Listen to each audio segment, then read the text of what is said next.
వాక్యమే నన్ను బ్రతికించెను, బాధలలో నెమ్మదినిచ్చెను. అనుదిన ఆత్మీయమన్న కార్యక్రమానికి మీ అందరినీ ప్రేమపూర్వకంగా ఆహ్వానిస్తున్నాం. ఈ దినము ఆంధ్ర క్రైస్తవ కీర్తనల పుస్తకం నుంచి 256వ పాట పాడుకుందాం. మమ్ము ప్రేమ చూచి దేవుడు మాగు బోధ పరపాగా, మమ్ము ప్రేమ చూచి దేవుడు మాకు బోధ పరపాగా, ఇమ్ముగాను లేఖనముల ఇమ్ముగాను లేఖనముల నిత్యమాకు భూమిపై, మమ్ము ప్రేమ చూచి దేవుడు మాకు బోధ పరపాగా, మా మొగంబునర్ధమందు మేమి చూచునట్లుగా, మా మొగంబునర్ధమందు మేము చూచునట్లుగా, మేము గానవచ్చు మా స్థితి, మేము గానవచ్చు మా స్థితి మిగులదేటగనందులో, మమ్ము ప్రేమ చూచి దేవుడు మాకు బోధ పరపాగా, పాపమనెడు బురదాగోతిని బడిన మమ్ము నెత్తాగా, పాపమనెడు బురదాగోతిని బడిన మమ్ము నెత్తాగా, పాపరహితుండైనా యేసు, పాపరహితుండైనా యేసు ప్రాణమిచ్చెను ప్రేమాచే, మమ్ము ప్రేమ చూచి దేవుడు మాకు బోధ పరపాగా, ఇమ్ముగాను లేఖనముల ఇమ్ముగాను లేఖనముల నిత్యమాకు భూమిపై, మమ్ము ప్రేమ చూచి దేవుడు మాకు బోధ పరపాగా. క్రీస్తునందు ప్రియమైన దేవుని బిడ్డలారా, అనుదిన ఆత్మీయమన్న కార్యక్రమానికి మిమ్మల్ని అందరినీ ప్రేమపూర్వకంగా ఆహ్వానిస్తూ ఉన్నాను. ఈ సమయంలో క్రొత్త నిబంధనలోని మొదటి పుస్తకమైన మత్తయి సువార్తలో నుండి అందులో ఉన్న వ్యక్తులు, వారి ద్వారా మనం ఏం నేర్చుకోవాలని దేవుడు ఉద్దేశించి ఉన్నాడో అటు సత్యములను మనం గ్రహించడానికి ప్రయత్నం చేస్తూ ఉన్నాం. ఈ సమయంలో ఇప్పటి వరకు మరియను, యోసేపును, జ్ఞానులను, హేరోదును మనము జ్ఞాపకం చేసుకున్నాం. ఈరోజు మత్తయి సువార్త 3వ అధ్యాయము 1వ వచనాన్ని మనం చూస్తే, ఆ దినముల యందు బాప్తిస్మమిచ్చి యోహాను వచ్చి పరలోక రాజ్యము సమీపించి ఉన్నది, మారుమనసు పొందుడని యూదయ అరణ్యంలో ప్రకటించుచుండెను. ప్రభు మార్గమును సిద్ధపరచుడి, ఆయన త్రోవలు సరళం చేయుడని అరణ్యంలో కేక వేయునొకని శబ్దము అని ప్రవక్త అయిన యెషయా ద్వారా ప్రవచింపబడిన వాడు ఇతడే. ఈ యోహాను ఒంటె రోమముల వస్త్రమును మొల చుట్టూ తోలుదట్టియు ధరించుకున్నవాడు, మిడుతలును అడవి తేనెయు అతనికి ఆహారము. ప్రియమైన దేవుని బిడ్డలారా, ఈరోజు మనం ధ్యానం చేసుకోబోయే వ్యక్తి బాప్తిస్మమిచ్చి యోహాను. ఆయన ఒక ప్రత్యేకమైన వ్యక్తిగా మనం చూస్తూ ఉన్నాం. కారణం ఏంటంటే 4వ వచనంలో ఆయన యొక్క వస్త్రధారణ, ఆయన యొక్క ఆహారమును మనం జ్ఞాపకం చేసుకుంటే, ఒంటె రోమముల వస్త్రమును మొల చుట్టూ తోలుదట్టియు ఆయన ధరించుకునేవాడు. అంత మాత్రమే కాకుండా అడవి తేనె, మిడతలు ఆయనకు ఆహారము అని మనం చూస్తూ ఉన్నాం. అయితే పై వచనంలో మనం జ్ఞాపకం చేసుకుంటే, ఆయన యెషయా ద్వారా ప్రవచింపబడిన వ్యక్తి అని కూడా పరిశుద్ధ గ్రంథంలో మనకు చెప్పబడుతూ ఉంది.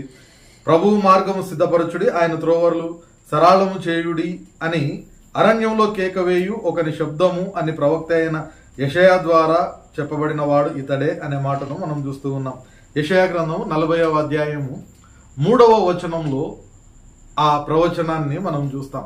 అయితే ఆ ప్రవచనం యొక్క నెరవేర్పు కొరకు ఆయన ఎవరిని ఉపయోగించుకుంటున్నాడు అని మనం చూస్తే, లూకాసు వార్త 1వ అధ్యాయము 11వ వచనం నుండి మనం చూస్తాం.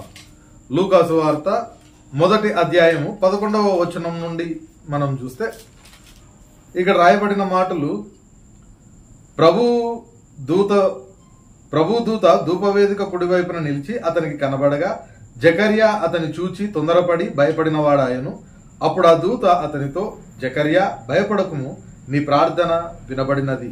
నీ భార్య అయిన ఎలిజబెతు నీకు ఒక కుమారుని కనును, అతనికి యోహాను అని పేరు పెట్టుదువు.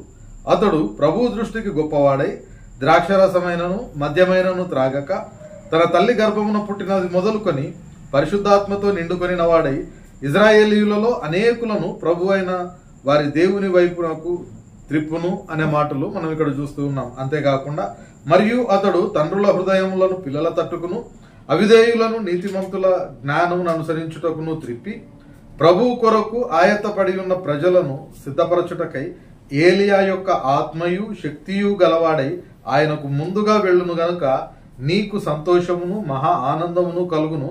అతడు పుట్టినందుకు అనేకులు సంతోషింతురు అని జకర్యా బోధింపబడుతూ ఉన్నాడు దేవుని యొక్క దూత ద్వారా. ఇక్కడ మనం జ్ఞాపకం చేసుకుంటే ఈ జకర్యా ఆయన భార్య ఇరువురు కూడా వృద్ధాప్యంలోనికి వచ్చేస్తూ ఉన్నారు. అప్పటి వరకు వారికి బిడ్డలు లేక ఇక మాకు పుట్టరు అనే ఆలోచనకు వాళ్ళు వచ్చేస్తూ ఉన్నారు. కానీ యెషయా ద్వారా ప్రవచింపబడిన ఆ ప్రవచనము నెరవేర్పు కొరకు ఈ జంటను దేవుడు ఏర్పరచుకొని ఉన్నాడు అనే సత్యము ఇక్కడ మనకు బయలుపడతా ఉంది. కాబట్టి ప్రియమైన దేవుని బిడ్డలారా, బాప్తిస్మం ఇచ్చు యోహాను యొక్క జననము ద్వారా మనకు ఖచ్చితంగా దేవుడు జ్ఞాపకం చేస్తూ ఉన్న విషయం ఏంటి అని అంటే, ప్రతి ఒక్కరి పట్ల దేవుడు ఖచ్చితమైన ప్రణాళిక కలిగి ఉన్నాడు. బాప్తిస్మం ఇచ్చు యోహానుకు జన్మనివ్వడం కొరకు క్రీస్తు కాలము పరిపూర్ణమైనప్పుడు వస్తాడు. కాబట్టి ఆయన రాకడ ముందర ఆయనకు మార్గము సిద్ధపరచడానికి యెషయా ద్వారా ప్రవచింపబడిన ఆ వ్యక్తికి తల్లిదండ్రులుగా ఈ జకర్యా ఎలిజబెతులను దేవుడు ఏర్పరచుకొని ఉన్నాడు. కాబట్టి వారి పట్ల దేవుని యొక్క ప్రణాళిక ఆ విధంగా ఉంది. అలాగే బాప్తిస్మం ఇచ్చి యోహాను పట్ల ఆయన క్రీస్తుకు మార్గము సరళం చేయవలసిన ప్రణాళిక ఆయన పట్ల దేవుడు కలిగి ఉన్నాడు. ఆ విధంగా మనం ఆలోచన చేసినప్పుడు ఈ దినాన బ్రతికి ఉన్న మనందరి పట్ల కూడా దేవుడు ఖచ్చితమైన ఒక ప్రణాళిక కలిగి ఉన్నాడు అనే సత్యము మనం ఇప్పుడు కూడా మర్చిపోవడానికి వీల్లేదు. కారణం ఏంటంటే, ముందర మనం జ్ఞాపకం చేసుకుంటే కీర్తనల గ్రంథము 139వ కీర్తనలో మనం చూస్తాం కదా, ఎవరము కూడా దేవుని ఉద్దేశం లేకుండా పుట్టిన వాళ్ళము కాదు.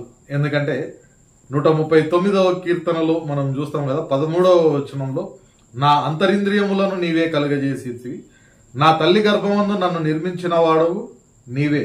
నీవు నన్ను కలగజేసిన విధము చూడగా భయమును ఆశ్చర్యమును నాకు పుట్టుచున్నవి అనే మాటలు చెప్తూ, ఇంకా 15వ వచనం చివరి భాగము 16వ వచనంలో చూస్తే, నాకు కలిగిన ఎముకలు నీకు మరుగై ఉండలేదు, నేను పిండమునై ఉండగా నీ కన్నులు నన్ను చూచెను, నియమింపబడిన దినములలో ఒకటైనను కాకమునుపే నా దినములన్నీ నీ గ్రంథములో లిఖితములాయను అనే మాటను మనం చూస్తూ ఉన్నాం. ఆ ప్రకారము మన తల్లి గర్భంలో మనం జన్మించక ముందే మన దినములన్నీ, మన జీవితం అంతా కూడా దేవుని యొక్క ప్రణాళికలో ఉంది. అవన్నీ కూడా ఆయన యొక్క గ్రంథంలో లిఖితములై ఉన్నాయి అనే మాట ఇక్కడ కీర్తనాకారుడు తెలియజేస్తూ ఉన్నాడు. అంతేకాకుండా ఇర్మియా గ్రంథము 1వ అధ్యాయాన్ని మనం జ్ఞాపకం చేసుకుంటే, ఇర్మియా గ్రంథం 1వ అధ్యాయం 4-5 వచనాలను చూస్తాం కదా. యెహోవా వాక్కు నాకు ప్రత్యక్షమై ఇలాగు సెలవిచ్చెను, గర్భములో నేను నిన్ను రూపింపక మునుపే నిన్ను ఎరిగి తిని, నీవు గర్భము నుండి బయలుపడక మునుపే నేను నిన్ను ప్రతిష్ఠించి తిని, జనములకు ప్రవక్తగా నిన్ను నియమించి తిని అనే మాటను మనం చూస్తూ ఉన్నాం. కాబట్టి ఇర్మియాకు ఆయన పట్ల ఉన్న ప్రణాళిక ఏంటో దేవుడు ఇక్కడ బయలుపరుస్తా ఉన్నాడు. ప్రభువు తానే ఆయనకు సెలవిస్తూ ఉన్నట్లుగా మనం చూస్తూ ఉన్నాం. అంత మాత్రమే కాకుండా యెషయా గ్రంథంలో మనం జ్ఞాపకం చేసుకుంటే, చూడుము నా అరచేతులలో నేను నిన్ను చెక్కుకొని ఉన్నాను, నీవు నా సొత్తు అనే మాట దేవుడు చెప్తూ ఉన్నాడు. ఈ విధంగా ఈ మాటలన్నీ, ఈ లేఖనాలన్నీ మనం ఆలోచన చేసినప్పుడు ప్రతి ఒక్కరి పట్ల దేవుడు ఖచ్చితమైన ప్రణాళికను కలిగి ఉన్నాడు.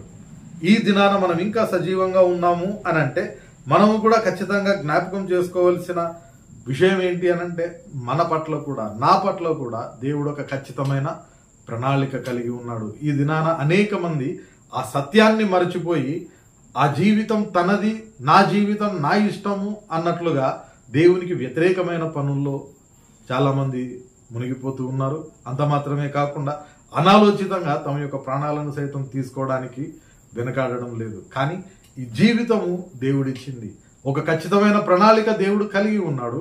ఆ ప్రణాళిక ఏంటో మనం కనుక్కోవాల్సిన బాధ్యత ఖచ్చితంగా దేవుడు మనకిస్తూ ఉన్నాడు. మనం దానిని కనుగోవాలి. దానికి అనుగుణంగా మనము జీవించడానికి ప్రయత్నం చేయాలి. అప్పుడే దేవుడు మనకిచ్చిన జీవితానికి ఖచ్చితమైన సార్థకత మనం చేకూర్చిన వాళ్ళుగా ఉంటూ ఉన్నాం. కాబట్టి బాప్తిస్మం ఇచ్చే యోహాను యొక్క జీవితం ద్వారా మొట్టమొదటిది మనము జ్ఞాపకం ఉంచుకోవాల్సింది, నేర్చుకోవాల్సింది, మన జీవితము చాలా విలువైనది, ప్రాముఖ్యమైనది. ఏ ఒక్కరి జీవితం కూడా మిగిలిన వాళ్ళకంటే తక్కువది కాదు. ప్రతి ఒక్కరిని ప్రత్యేకంగా దేవుడు ఏర్పాటు చేస్తూ ఉన్నాడు. కారణం ఏంటంటే బైబిల్ గ్రంథం చెప్తూ ఉంది కదా, మన స్వరూపమందు మన పోలిక చొప్పున నరుని తయారు చేయదామని దేవుడు అనుకున్నాడు. కాబట్టి ప్రతి మానవుడు కూడా దేవుని యొక్క స్వరూపమే, ప్రతి మానవుడు కూడా దేవుని యొక్క పోలికే. కాబట్టి ఆ సత్యాన్ని ఎప్పుడైతే మనం జ్ఞాపకం చేసుకుంటామో, లోకరీతి అయిన మనుషులు, లోకరీతి అయిన ఆలోచనలు, లేకపోతే లోకరీతిగా ఒకరితో పోలికను మనం పెట్టుకోకుండా దేవుడు మనకిచ్చిన జీవితాన్ని ఎలా దేవుని కొరకు మనం ఉపయోగించుకోవాలో, ఎలా దేవుని యొక్క ప్రణాళికను కనుక్కొని ఆ ప్రణాళికబద్ధంగా మన యొక్క జీవితాన్ని మలుచుకోవాలో మనము ఆలోచన చేసి ప్రార్థనా పూర్వకంగా మలుచుకోవడానికి ప్రయత్నం చేయాలి. అప్పుడే దేవుడు మనకిచ్చిన ఆ యొక్క జీవితమును బట్టి నిజంగా దేవుడు కూడా సంతోషించేవాడుగా ఉంటాడు. కాబట్టి ప్రియమైన దేవుని బిడ్డలారా, ఈ దినాన ఈ ఒక లక్షణాన్ని, ఈ ఒక విషయాన్ని బాప్తిస్మం ఇచ్చే యోహాను ద్వారా మనం జ్ఞాపకం చేసుకుంటూ ఉన్నాం. రాబోయే రోజుల్లో మరికొన్ని లక్షణాలు, మరికొన్ని విషయాలు ఆయన యొక్క జీవితం ద్వారా మనం నేర్చుకోవడానికి ప్రయత్నం చేద్దాం. పరిశుద్ధాత్మ దేవుడు సహాయం దయచేయును గాక. ప్రార్థన చేసుకుందాం. పరిశుద్ధుడైన దేవా, ప్రేమ గల మా తండ్రి, మరొక పర్యాయము ఈ ఉదయకాల సమయం ప్రభువా, మీరు అనుగ్రహించిన ఆత్మీయ మన్నాను బట్టి నీకు వందనాలు చెల్లించుకుంటూ ఉన్నాం. బాప్తిస్మం ఇచ్చే యోహాను యొక్క జీవితం ద్వారా ప్రభువా, మా జీవితం కూడా ప్రత్యేకమైనదని, విలువైనదని, నీవు ఒక ఖచ్చితమైన ప్రణాళిక కలిగి మమ్మల్ని హలోకంలో జీవింపజేస్తూ ఉన్నావని ప్రభువా మాకు బోధించిన విధానమును బట్టి నీకు వందనాలు. అట్టి సత్యములను మా హృదయంలో మేము భద్రపరచుకొని ఇటు జీవితాన్ని ప్రభువా నీకు వ్యతిరేకంగా కాక, ఎట్టి ఉద్దేశం నీవు కలిగి ఉన్నావో అటు ఉద్దేశం ప్రకారం మా జీవితాన్ని మలుచుకోవడానికి నీ కృప, సహాయం, నడిపింపు మాకందరికి దయచేయమని వేడుకుంటూ, నేటి దినాన ప్రభువా మా ప్రతి విధమైన పనిపాటల్లో మీరే తోడుగా ఉండి క్షేమకరంగా మమ్మల్ని నడిపించుమని, నిశ్చితమైతే ప్రభువా రేపటి దినాన మరొక పర్యాయము నీవు అనుగ్రహించే ఈ అనుదిన ఆత్మీయమన్నాను మేము భుజించుటకు నీ కృప, సహాయం మాకందరికి దయచేయమని వేడుకుంటూ కొద్ది మాటలు యేసు పరిశుద్ధ నామమున ప్రార్థించి వేడుకొంచున్నాం తండ్రి. ఆమేన్. తండ్రి, కుమార, పరిశుద్ధాత్మ త్రియేక దేవుని సకల దీవెనలు సదాకాలం మనకందరికి తోడయ్యుండి నడిపించునుగాక. ఆమేన్.